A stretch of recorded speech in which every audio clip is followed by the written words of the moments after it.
जो पुराने शिक्षक हैं जिनकी नियुक्ति पूर्व में एनसीटीई की गाइडलाइन के अनुसार हुई थी, लेकिन अभी हाल में ही माननीय सर्वोच्च न्यायालय ने निर्णय दिया है कि जो शिक्षक टेट उत्तीर्ण नहीं है उनको टेट उत्तीर्ण करना अनिवार्य है। क्या उस विषय पर सरकार कोई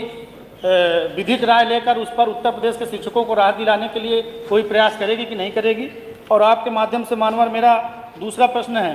कि जो बेसिक शिक्षा में सर शिक्षा मित्र अनुदेशक कार्य कर रहे हैं, अनुदेशकों के मानदेय बढ़ाने के लिए माननीय न्यायालय ने भी निर्देश जारी किया है, तो क्या उत्तर प्रदेश सरकार शिक्षा मित्रों और अनुदेशकों को प्रति माह कम से कम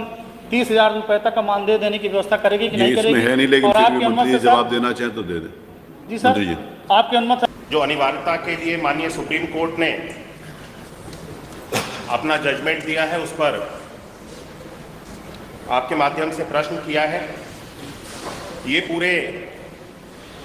देश भर के लिए लागू है और इस संबंध में हम उत्तर प्रदेश की तरफ से उत्तर प्रदेश सरकार इसके लिए रिव्यू में पहले से ही जा चुकी है कि जो माननीय न्यायालय का निर्णय टेट को अनिवार्य करने का आया है उसको एक बार पुनः उस पर विचार कर लिया जाए। किसी भी विद्यालय को बेसिक शिक्षा विभाग के अंतर्गत परिषद के अंतर्गत बंद करने का निर्णय कभी भी नहीं लिया गया।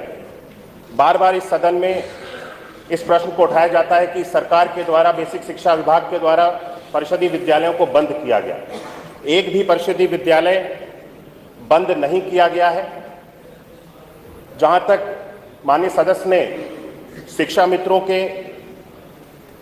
और अनुदेशकों के मानदेय के संबंध में प्रश्न उठाया,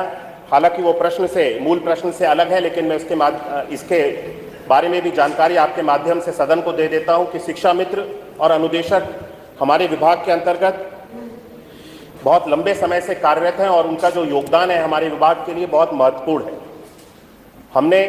शिक्षा मित्रों के द्वारा लंबे समय से की जा रही जो उनकी मांगें थी, जो कि कैशलेस चिकित्सा को लेकर के थी, शिक्षा मित्रों के